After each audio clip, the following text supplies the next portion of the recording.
أن سيدنا وسندنا وحبيبنا وطبيبنا وطبيب قلوبنا ومولانا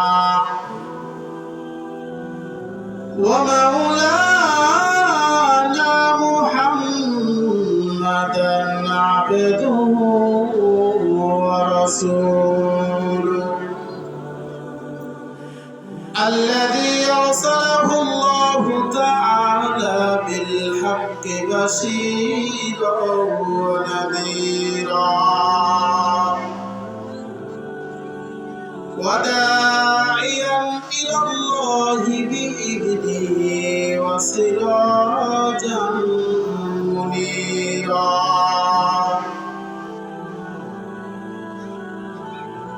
أما بعد فأعوذ بالله من الشيطان الرجيم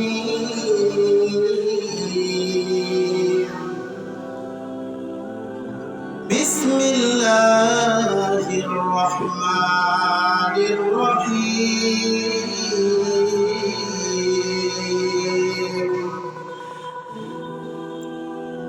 إن الذين آمنوا وعملوا الصالحات كانت لهم جنات الفردوس نزلا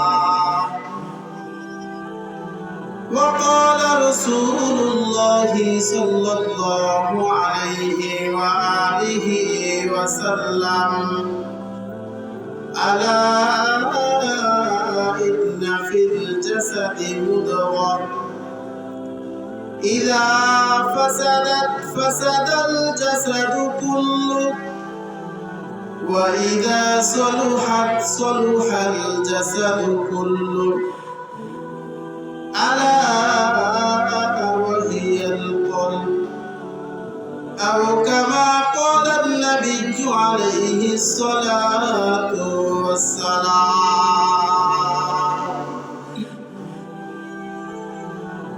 محمد آقا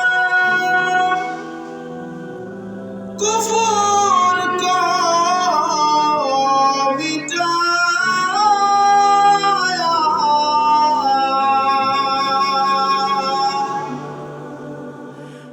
कुफर को मिटाकर सदाकत बताया कुफर को मिटाकर सदाकत बताया আলহামদুলিল্লাহ আল্লাহ পাকের দরবারে লক্ষ কোটি শুকর যেই মহান রব্বুল আলামিন দয়া করে মায়া করে আপনাদেরকে দুনিয়ায় হাজারো ব্যস্ততার মধ্য থেকে এরকম একটি দ্বীনি মজলিসে আসা বসা এবং আল্লাহ রাসূলের হাদিসের অংশ থেকে কিছু তাফসীর শোনা, কোরআনের আয়াতের তাফসীর শোনা, ব্যাখ্যা শোনা, এটা তৌফিক দান আল্লাহ তাআলা আপনাদেরকে করেছেন। সকল অন্তর থেকে বলি আলহামদুলিল্লাহ। আল্লাহ রাসূল সাল্লাল্লাহু আলাইহি ওয়াসাল্লাম বলেছেন, মা ইউরিদুল্লাহু বিহি খায়রান ইউফাক্কিহু ফিদ-দ্বীন। সাহাবায়ে কেরাম ভালো করে কান খুলে শুনে নাও, আল্লাহ দ্বীনের বুঝ যাকে দান করে ওই ব্যক্তি দ্বীনের কাজ করতে পারে। অতএব কি বুঝলেন? আল্লাহ আপনাদেরকে মহাব্বত করেন বিধায় এই সমস্ত মজলিসে নিয়ে আসছেন। সকলে বলি সুবহানাল্লাহ, আলহামদুলিল্লাহ। মাটিভাঙ্গা ফয়জুল উলুম হাফিজিয়া মাদ্রাসার উদ্যোগে, এই যে নুরানি মাদ্রাসার উদ্যোগে আয়োজিত মাহফিলের সম্মানিত সভাপতি সাহেব, বিশেষ অতিথি, প্রধান অতিথি আর উপস্থিত আছেন আপনারা মুরব্বিয়ানে আজম। আমি আপনাদেরকে একটা কথা খুব স্পষ্টভাবে বলি, দুনিয়াতে যে সমস্ত মানুষ বসবাস করি, আল্লাহ তাআলা আমাদের সকলকে একটা উদ্দেশ্য নিয়ে দুনিয়াতে পাঠাইছেন। কয়টা উদ্দেশ্য? আল্লাহ তাআলা বলেছেন, আমি মানুষ এবং জিন জাতিকে পাঠিয়েছি একটাই উদ্দেশ্য, তারা আমার ইবাদত করবে। সুবহানাল্লাহ। ওমা খালাকতুল জিন্না ওয়াল ইনসা ইল্লা লিয়াবুদুন। আবার আল্লাহ তাআলা 29 নম্বর পারায় বলেছেন, লিয়াবলুয়াকুম আইয়ুকুম আহসানু আমালা। আমি দুনিয়াতে তোমাদেরকে পাঠিয়েছি যে আমল করে কে কার থেকে আগায় যেতে পারবে। কারণ আমি যে আয়াতখানা আপনাদের সামনে তেলাওয়াত করেছি, আল্লাহ তাআলা আয়াতের সারমর্মের মধ্যে বলেন যে বান্দা ঈমান আনার সাথে সাথে আনুষঙ্গিক যে সমস্ত আমল করতে তোমাকে আমি আল্লাহ বলেছি, এই আমলের প্রতিও যদি তুমি পাবন্দী হয়ে যাও, তাহলে লাহুম জান্নাতুল ফিরদাউসি নুজুলা। একটা কথা খাতা কলমে লিখে রাখো, আমার জান্নাতুল ফিরদাউস তোমার জন্য ওয়াজিব করে দিলাম। ঘোষণা কার? আল্লাহ তাআলা আমাদেরকে ঘোষণা করেছেন। আমি রাসূল নবী সাল্লাল্লাহু আলাইহি ওয়াসাল্লামের অসংখ্য হাদিস থেকে একখানা হাদিস আপনাদের সামনে তেলাওয়াত করেছি, একটু মনোযোগ দিয়ে শুনবেন। আল্লাহ রাসূল বলেছেন, আলা ইন্না ফিল জাসাদি মুদগা।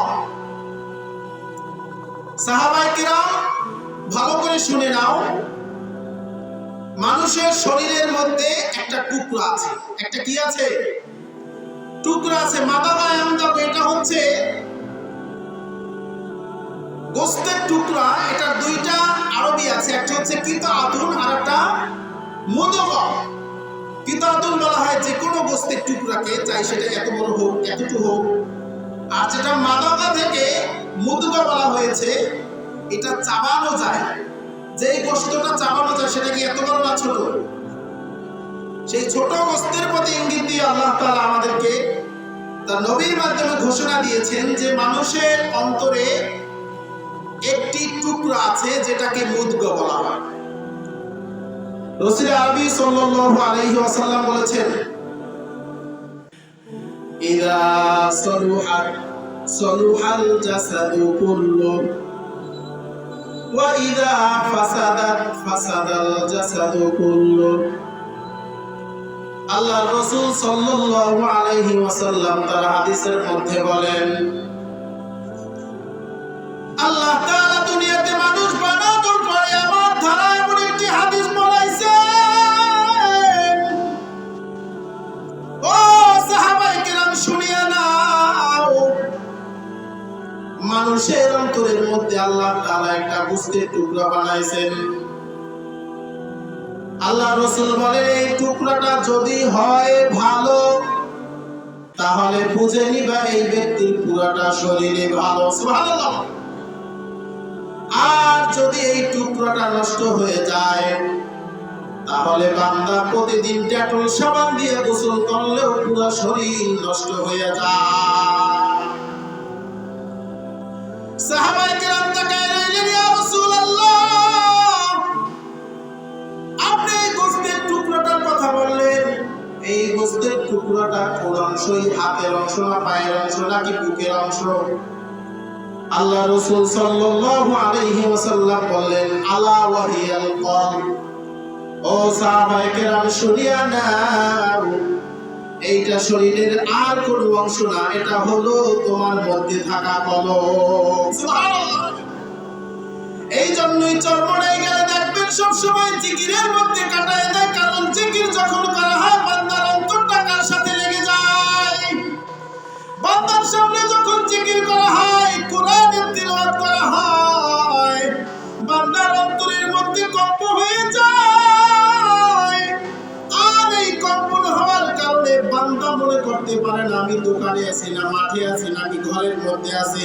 বান্দা ডানে তাকায় দেখে আল্লাহ, বান্দা বামেও তাকায় দেখে আল্লাহ, পিছনেও তাকায় আল্লাহ, সামনেও তাকায় আল্লাহ। এই জন্য চরমোনাইয়ের ময়দানে দেখবেন এক একজন মুরিদ বসবে, সামনে উঠা যায়, তারপর তার কোনো হুঁশ নাই। কারণটা কি? সে তো চোখে দেখে সব সময় আল্লাহ। আল্লাহ যখন চতুর্দিকে দেখে হুঁশ থাকে না।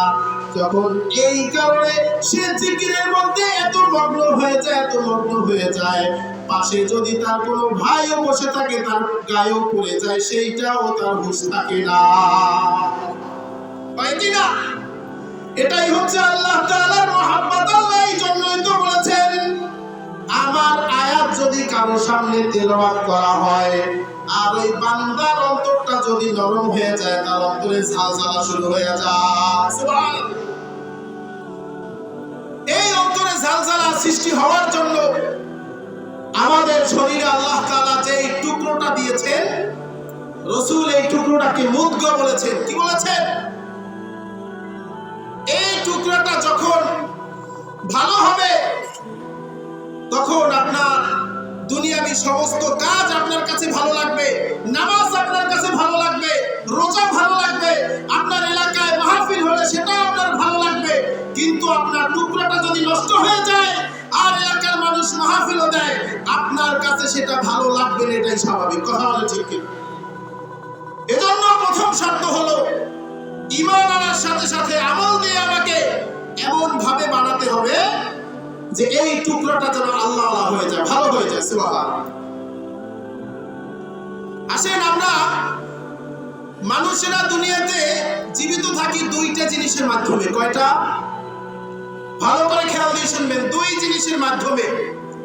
একটা হচ্ছে আমাদের জিসিম, এই যে বাহ্যিকভাবে আপনাদেরও দেখতে পাই শরীর সবার। আর একটা জিনিস হচ্ছে কলব। আর একটা জিনিস কি? কলব। এই দুই জিনিসের সমন্বয়ে একজন মানুষ বেঁচে থাকে, দুনিয়াতে সংসার করে, আল্লাহর ইবাদত করে। যদি কারো মধ্যে শরীর আছে কিন্তু রূহ নাই, তাহলে তাকে বলা হয় লাশ। কি বলে? কারো মধ্যে রূহ আছে শরীর নাই, চলতে পারবে দুনিয়ায়? অতএব একটা আরেকটার সাথে খুবই সম্পর্কিত, এদের সাথে খুবই সম্পর্কযুক্ত। এখন আসে আমরা একটু বিবেচনা করে দেখি, এই যে দুইটা জিনিসের সমন্বয়ে আমরা মানুষেরা দুনিয়াতে চলাফেরা করি, এই দুই জিনিসের মধ্যে স্থায়ী কোনটা, দামি কোনটা, কোনটার পিছনে আমরা মেহনত করলে আল্লাহকে পাবো, দুনিয়াতে ভালো করে চলতে পারবো? যদি শরীরের কথা বলতে যাই, শরীরের কি কোনো গ্যারান্টি আছে? একজন মানুষ ফজরের পরে যদি মারা যায়, তাকে রাত পর্যন্ত রাখতে হলে বরফ আনতে হয় না? তাহলে এই শরীরের গ্যারান্টি কতটুকু? একদিন, 2 দিন। আপনি যদি একে মমি করে রেখে দেন, এরপরও কিয়ামত যখন হবে এটা শেষ আছে না? না আছে। আর আল্লাহ তাআলা অপর দিকে যেই রূহের মাধ্যমে আমাদেরকে দুনিয়াতে চলন করায় দেন, রূহের মাধ্যমে যে আল্লাহ আমাদেরকে দুনিয়াতে চলাইতেছে, এই রূহটার শুরু আছে। আল্লাহ আমাদেরকে রূহের জগতে বসে বানিয়েছেন, তার আগে বানিয়েছেন। কিন্তু আমরা যে রূহের মাধ্যমে দুনিয়াতে চলি, এটার কি শেষ আছে?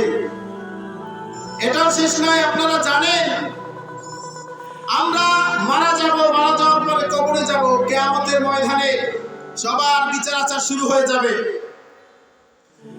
আল্লাহ তাআলা জান্নাতবাসীদেরকে জান্নাতে পাঠাবেন, যারা জাহান্নামে যাবে তাদেরকেও জাহান্নামে পাঠাবেন। জান্নাতীরা খুশিতে বাকবাকুল হইয়া অনেক আনন্দ পাইবে। আর সন্দেহ থাকবে, আল্লাহ এত নিয়ামত দিয়েছেন, যদি মরে যাই।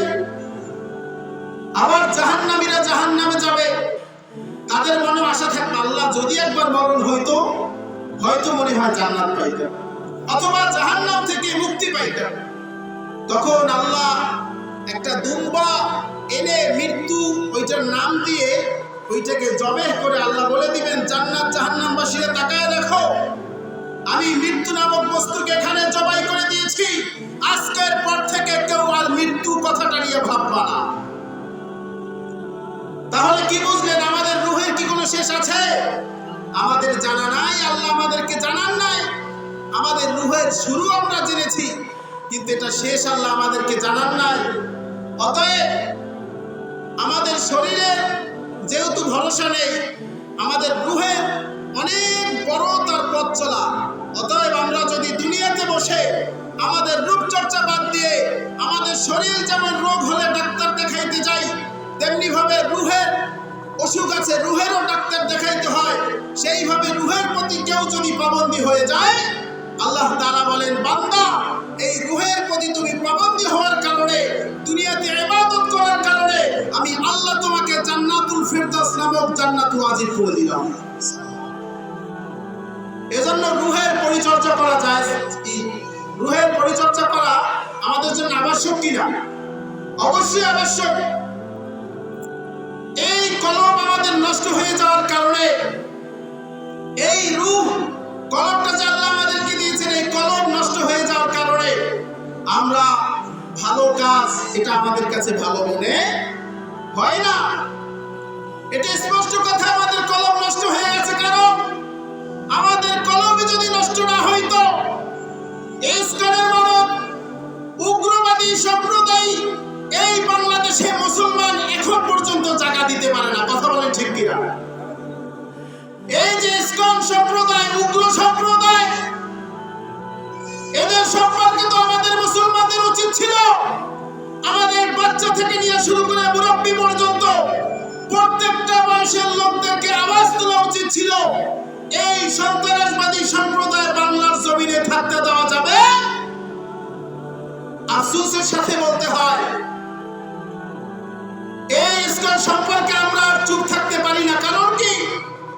কিছুদিন আগে যেই বাংলাদেশে 99% মুসলমান বসবাস করে, সেই বাংলাদেশে বসে তারা দিবালোকের ন্যায় স্পষ্টে মুসলমান আইনজীবীকে হত্যা করেছে। তাহলে যাদের অবস্থা হয় এটা, মুসলমানদের দেশে এই সমস্ত উগ্রবাদীকে থাকতে দেওয়া, এটা মুসলমানদের ইমানে বাধা। এটা যে মানবে তারও মানতে হবে, আর যে বলে মানি না তার এই কথাটা মানা আবশ্যক। কারণ 5ই আগস্টের পর আপনাদের একটু মনে করাই দেয়, আমরা সর্বপ্রকারের ধর্মপ্রাণ ভাইয়েরা, চরমনায় বিশ্বামের মুরিদেরা, ইমাম সাহেবেরা, কওমি মাদ্রাসার ছাত্ররা সকলে মিলে মূর্তি পাহারা দিছে না, দেয় না? কথা বলেন, আপনারা শুনছেন না? ভালো মন্দ তাদেরকে আমরা জানমাল হেফাজত করেছি, তাদের মন্দির আমরা হেফাজত করেছি। বিনিময়ে তারা আমাদের মসজিদকে ভেঙেছে, বিনিময়ে তারা আমাদের ভারতে বাবরি মসজিদকে গুড়িয়ে দিয়েছে। আমরা তাদের জানমালকে হেফাজত করেছি 5ই আগস্টের পরে, আর তারা আমাদের মুসলমান ভাই আইনজীবীকে দিবালোকের ন্যায় সবার সামনে হত্যা করেছে। আমরা তাদের ব্যাপারে সব সময় প্রত্যেকটা ক্ষেত্রে সমান অধিকার দেওয়ার দেশে চেষ্টা করেছি, কিন্তু ভারতের মুসলমানদের দিকে তাকায় দেখেন, তারা আমাদের মুসলমানদেরকে সরকারি চাকরি নিতে গেলে গলা টিপে ধরবার উপক্রম করে।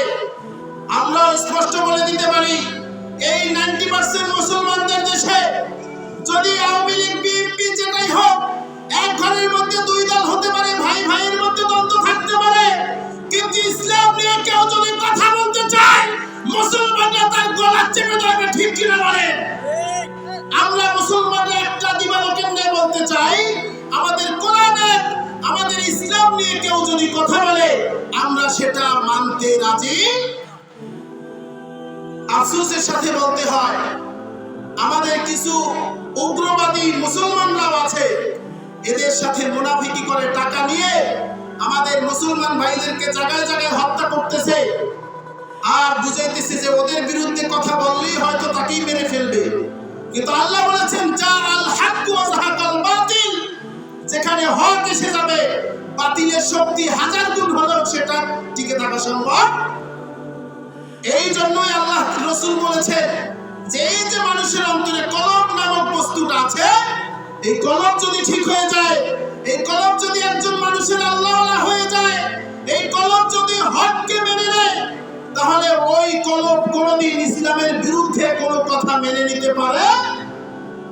এজন্য আল্লাহ রাসূল বলেছেন, যখন এই যে মুদ্রা নামক শব্দটি, এই যে কলব যখন নষ্ট হয়ে যাবে, আমাদের কিছুই ভালো লাগবে না।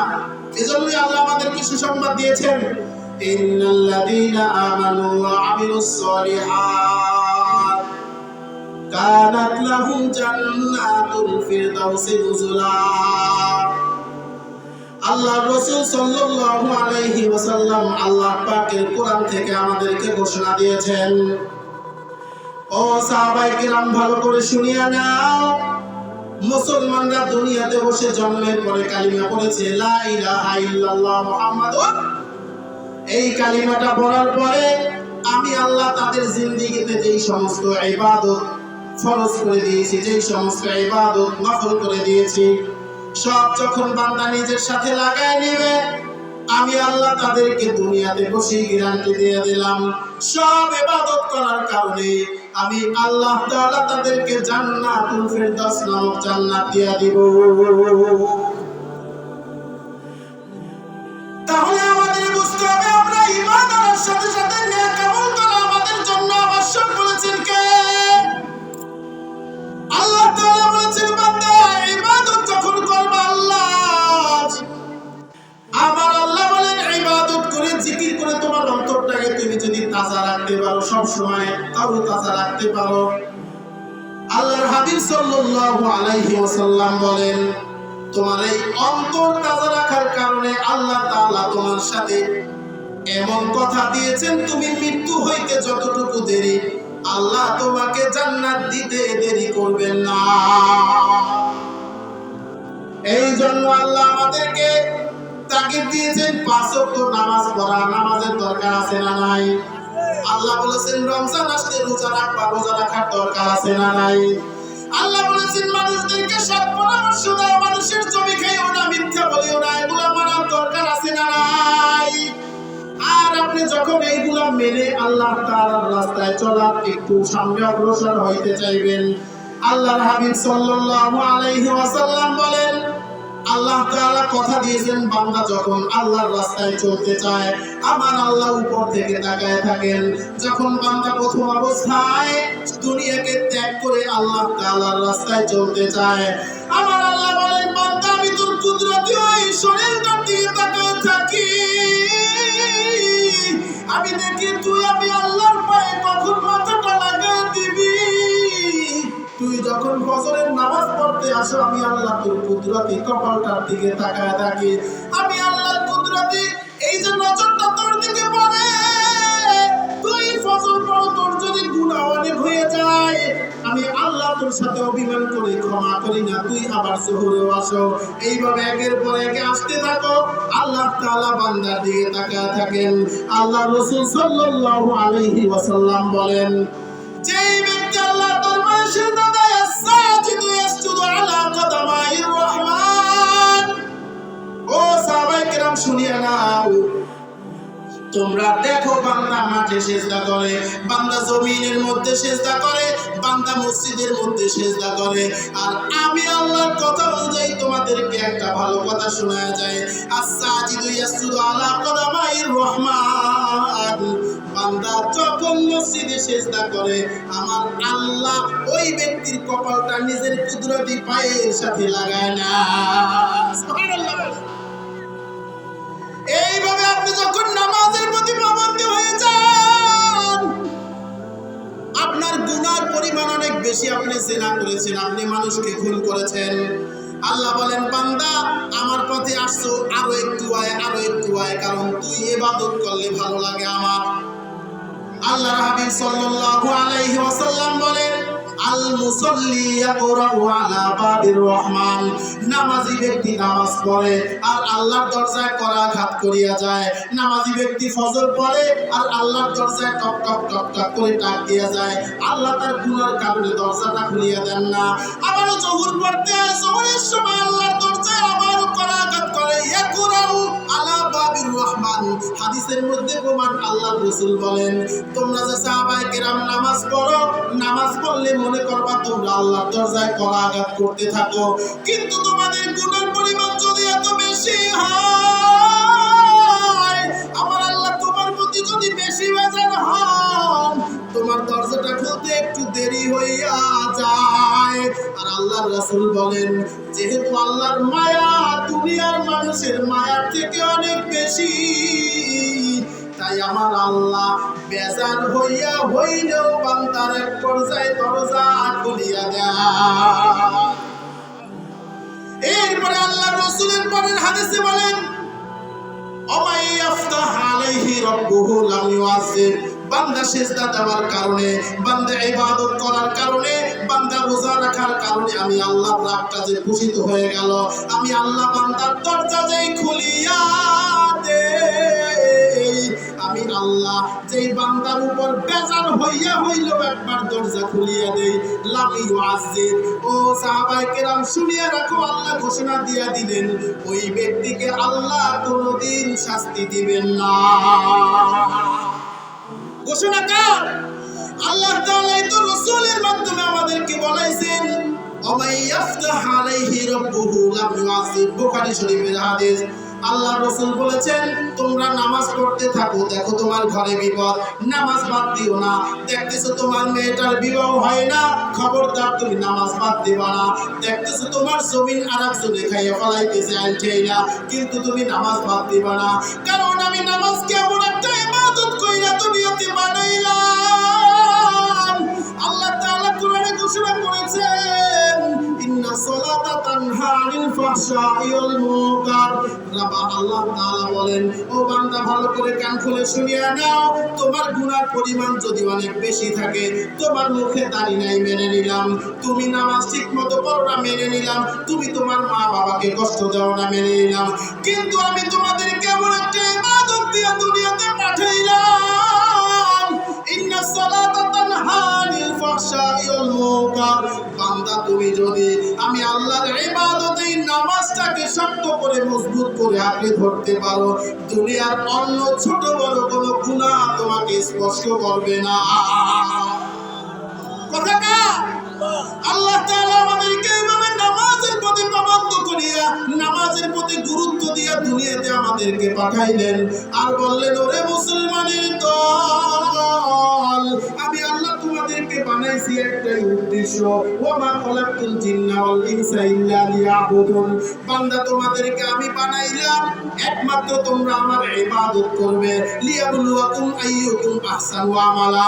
আর ইবাদত করি আমি আল্লাহ দেখতে চাই, আমি আমার বান্দাদেরকে এত নিয়ামত দিয়ে দুনিয়াতে পাঠাইলাম, আমি আল্লাহ দেখতে চাই ইবাদত করিয়া কোন বান্দা আমাকে বেশি খুশি করে। আমি দেখতে চাই ভোর রাতে উঠিয়া কোন বান্দা এই শীতের মধ্যে তাহাজ্জুদে তার কপালটা আমি আল্লাহর পায়ে লাগায় দেয়। হাদিস শরীফের মধ্যে আছে, আল্লাহ তাআলা যখন রাতে 2 ভাগের 1 ভাগ শেষ হয়ে যায়, 3 অংশ শেষ হয়ে যাওয়ার পর আল্লাহ প্রথম আসমানে ডাকেন, ওরে গোলাম, তোর যদি গুনাহ থাকে আমি আল্লাহ তাআলার কাছে তওবা কর, তোর যদি টাকায় সমস্যা থাকে আমি আল্লাহ তাআলার দরবারে তওবা কর, আমি আল্লাহর কাছে যা, কারণ আমি আল্লাহ এমন রব, দুনিয়ার মানুষের কাছে 1 বার 2 বার 3 বার চাইলে এক পর্যায়ে বেজার হয়ে যায়, রাগ হয়ে যায়, আর আমি আল্লাহ এমন রব যার কাছে না চাইলে আমি আল্লাহ বেজার হব। এজন্য সেই রবের সাথে অন্য রবের তুলনা দিলে হবে?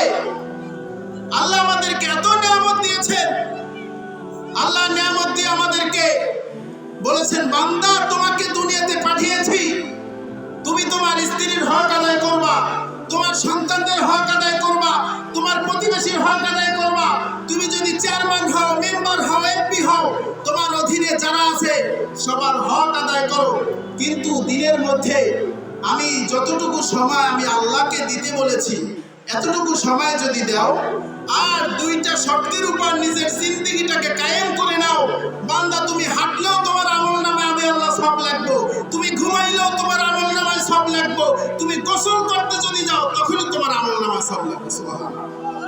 শর্ত কয়টা?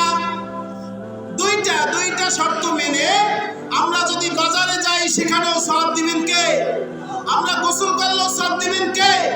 আমরা যারা দিন মজুর আছি, খেতে খামারে কাজ করি, সেই কাজ করলেও সওয়াব দিবেন কে? আল্লাহ রাসূল সাল্লাল্লাহু আলাইহি ওয়াসাল্লাম বলেন, দুনিয়ার মানুষ যদি এই 2টা থিওরি অনুযায়ী নিজের ব্যক্তিগত কাজও করে, আল্লাহ বলেন তাকে সব সময় সবের খাতাটা খুলে রাখা হবে তার। এই শর্তের মধ্যে 1 নম্বর শর্ত হলো রিজায়ে মাওলা, প্রত্যেকটা কাজের উদ্দেশ্য থাকতে হবে একজনকে খুশি করা। চিল্লায়ে বলেন তিনি কে? আল্লাহ। প্রত্যেকটা কাজের জন্য তাকে খুশি করা উদ্দেশ্য থাকতে হবে আর 2 নাম্বার শর্ত আল্লাহ রাসূল দিয়েছেন যে প্রত্যেকটা ইবাদতের ক্ষেত্রে, প্রত্যেকটা কাজের ক্ষেত্রে তুমি মনে করবা যে আমি রাসূল যেইভাবে জীবন যাপন করেছি, আমি রাসূল যেইভাবে বাজারে গিয়েছি, আমি রাসূল যেইভাবে সন্তানদেরকে চালিয়েছি, স্ত্রীদেরকে চালিয়েছি, এইভাবে ফলো করে করে তুমি যদি ব্যক্তিগত জীবনও পার করো, আমি আল্লাহ রাসূল বলে গেলাম প্রত্যেকটা মুহূর্তে তোমার আমলনামায় সওয়াব দিবেন কে? এজন্য আমরা এলাকার মধ্যে যখন মাহফিল হয়, দ্বীনি মজলিস হয়, সকলে সেখানে একমত হয়ে তাকে সাহায্য করার দরকার আছে না? আল্লাহ রাসূল সাল্লাল্লাহু আলাইহি ওয়াসাল্লাম বলেছেন যে নামাজ এমন একটি আমল, বান্দা যদি গুনাহ করে নিজের জিন্দেগিটাকে দুনিয়ার সাথে লাগায় নেয়, আমি আল্লাহ বান্দার নামাজের কারণে দুনিয়া থেকে ফারেক করে আমি আল্লাহর সাথে মিলাই দেব। সুবহানাল্লাহ। ইন্না সলাতা তানহা আনিল ফাহশাই ওয়াল মুনকার। আল্লাহ তাআলা বলেছেন নামাজ যদি বান্দা পড়ে, এই নামাজ সমস্ত গুনাহ থেকে বান্দাকে বাঁচায়া আল্লাহর সাথে জোটায়া দেবেন। আল্লাহ রাসূল সাল্লাল্লাহু আলাইহি ওয়াসাল্লাম বলেছেন, ও সাহাবায়ে কেরাম শুনিয়া নাও, তোমাদের অন্তরে যেই টুকরাটা আমি দিয়েছি, মুদগর যেই কথাটা বললাম, আল্লাহ রাসূল বলেন তোমাদের অন্তরে আল্লাহ যেই টুকরাটা দিয়েছেন, কলব নামক টুকরা, এইটাকে যদি তুমি ভালো বানাইতে চাও, তাহলে তোমার বুঝতে হবে কোন ইবাদত আমি নিজের সাথে জুটাই নেই। আমার আল্লাহ কোন কোন ইবাদত করে আমাকে কবরে যেতে বলছেন, সেটা আগে তোমার খুঁজতে হবে। আর তুমি যদি তোমার কলবটাকে ভালো বানাইতে চাও, আল্লাহর দিকে নিয়ে যেতে চাও, আল্লাহ রাসূল সাল্লাল্লাহু আলাইহি ওয়াসাল্লাম বলেন, যদি বান্দার কোন ব্যক্তি দুনিয়া থেকে ফারেক করে নিজেকে আল্লাহর সাথে লাগায় দিতে চায়, সর্বপ্রথম তাকে নামাজকে আঁকড়ে ধরতে হবে। কারণ যার নামাজ ঠিক হয়ে যাবে, আনুষঙ্গিক সমস্ত ইবাদত তার সাথে মিলায় দিবেন কে? এই জন্য এই নামাজের ফজিলতের ব্যাপারে আল্লাহ তাআলা অনেক বলেছেন।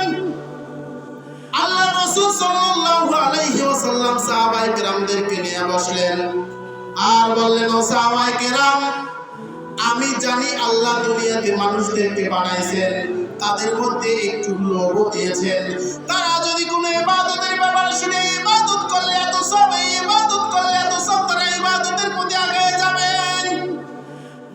এই জন্য সাহাবায়ে কেরামদেরকে বললেন, ও সাহাবায়ে কেরাম, ভালো করে শুনিয়া নাও, কোন মুসল্লি যখন আযান দিল, আযান দেওয়ার পর ওযু করতে চায়, ওযু করার পরে মসজিদে যেতে যেতে ওই মুসল্লি যতগুলো কদম দেয়, আল্লাহ রাসূল সাল্লাল্লাহু আলাইহি ওয়াসাল্লাম বলেন, ওই কদমগুলো দেওয়ার কারণে আল্লাহ তাআলা বান্দার প্রত্যেকটা কদমের বিনিময়ে তার আমলনামায় এক একটা করে নেকি লিখে দেয়।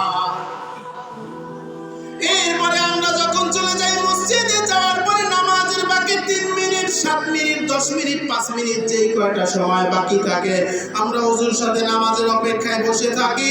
আর যদি কোনো দুনিয়াবি কথাবার্তা না বলে ওই মজলিসে বসে থাকি, আল্লাহ রাসূল সাল্লাল্লাহু আলাইহি ওয়াসাল্লাম বলেন, বান্দা নামাজের অপেক্ষা করার কারণে প্রত্যেকটা সেকেন্ডে বান্দা নামাজ পড়লে যেই পরিমাণ সওয়াব হইতো, আমি আল্লাহ ওই বান্দার আমলনামায় ওই পরিমাণ সওয়াব দিয়া দেই।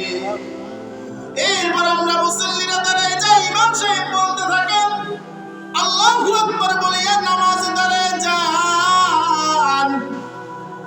আল্লাহু আকবার বলার পরে আলহামদুলিল্লাহ শুরু করার আগে একটু অপেক্ষা করেন কিনা?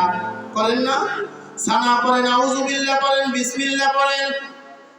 মুফাসসিরিনে কিরামগণ বলেন, বান্দা এইটুকু সময় ইমামের পিছে অপেক্ষা করলো, দুনিয়ার সব কাজকে ফলাইয়া আল্লাহর পিছে ছুটলো। আল্লাহর হাবিব সাল্লাল্লাহু আলাইহি ওয়াসাল্লাম ঘোষণা দেন, কোন ব্যক্তি যদি নিজ এলাকা থেকে সেই মদিনায় চলে যায়, মদিনায় যাওয়ার পরে 100 উট কুরাই করিয়া নিজের এলাকায় নিয়ে আসে, নিজের এলাকায় আনার পরে গরিব গরিব লোকদেরকে খুঁজে নিজে নিজে বাড়ি গিয়ে যদি দান করে দেয়, ওই 100 উট দান করার কারণে যেই পরিমাণ বান্দার আমলনামায় সওয়াব হইতো, এই বান্দা ইমাম সাহেবের পিছে এইটুকু অপেক্ষা করার কারণে সেই সওয়াব আল্লাহ দিয়ে দেয়। এরপর বান্দা দাঁড়ায় থাকেন, ইমাম সাহেব বলতে থাকেন আলহামদুলিল্লাহি রাব্বিল আলামিন আর রহমানির রহিম মালিকি ইয়াউমিদ্দিন। এইভাবে ইমাম সাহেব পড়তে থাকেন আর মুসল্লিরা পিছনে বসে তার ইবাদত, এই যে তিলাওয়াত শুনতে থাকে।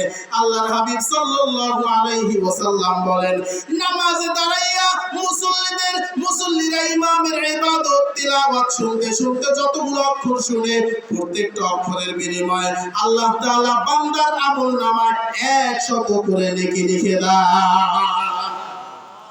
এরপরে বান্দা যখন ইমাম সাহেবের জন্য সুন্নাত তরিকায় রুকুতে চলে যায়, রুকুতে যাইয়া আল্লাহর রাসূলের সুন্নাত অনুসরণ করণের জন্য, রাসূলের সুন্নাত মানার জন্য সুবহান রাব্বিয়াল আযীম 3 বার 5 বার 7 বার বলে কিনা? এই যে রুকুতে গিয়ে 3 বার 5 বার 7 বার বলতে থাকে সুবহান রাব্বিয়াল আযীম, আল্লাহর হাবিব সাল্লাল্লাহু আলাইহি ওয়াসাল্লাম সাহাবায়ে কেরামদের কাছে ঘোষণা দেন, এই বান্দা এতটুকু কষ্ট আল্লাহর জন্য করার, আল্লাহর জন্য যে করলো, আল্লাহ তার আমলনামায় কত সওয়াব দেন।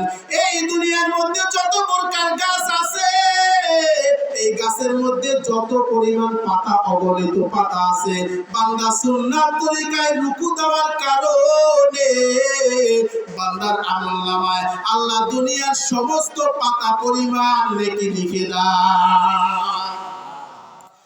এরপরে বান্দা যখন আস্তে আস্তে সিজদায় চলে যায়, 3 বার সুবহান রাব্বিয়াল আলা, 3 বার 5 বার 7 বার সবগুলো সুন্নাত বান্দা যখন পড়তে থাকে, আমার আল্লাহ বান্দার কুদরতে কপালটার দিকে তাকায় থাকে। আর বান্দা যখন সুন্নাত তরিকায় এইভাবে আগে যায়, সুন্নাত তরিকায় নামাজ পড়ার কারণে আল্লাহর হাবিব বলেন তার শরীরের মধ্যে 50 কেজি 60 কেজি 70 কেজি যেই পরিমাণ ওজন থাকে, ওই ওজন পরিমাণ স্বর্ণ আল্লাহর রাস্তায় দান করলে যেই পরিমাণ সওয়াব হইতো, সুন্নাত তরিকায় সিজদা দেওয়ার কারণে ওই পরিমাণ সওয়াব আল্লাহ দিয়ে দেয়।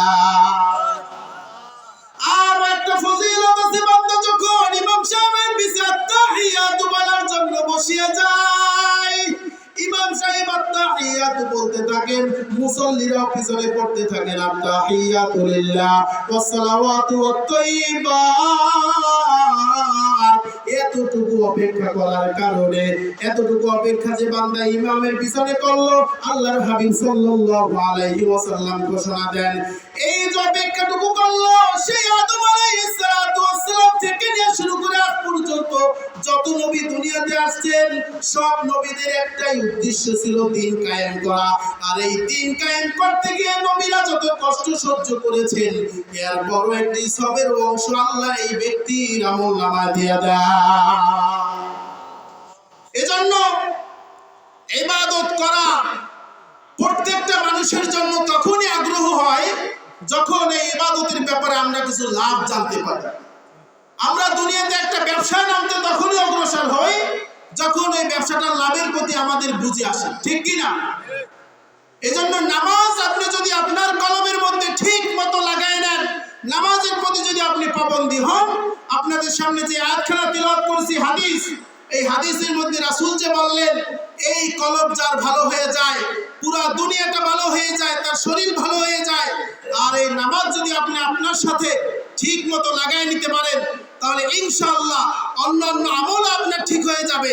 আর অন্য আমল ঠিক হওয়া মানে আপনার অন্তরটা ঠিক হয়ে যাবে। সুবহানাল্লাহ। আল্লাহ আমাদের সকলকে আজকে মজলিস থেকে নামাজকে ঠিক মতো আঁকড়ে ধরে আনুষঙ্গিক যত আমল আছে সব আমলকে পরিশুদ্ধ করে আমাদের কলব নামক এই যে গোস্তের টুকরাটা আছে, এটাকে সৎ পথে চালানোর তৌফিক দান করুন। সকলে বলি আমিন। ওয়া আখিরু দাওয়ানা আনিল হামদুলিল্লাহি রাব্বিল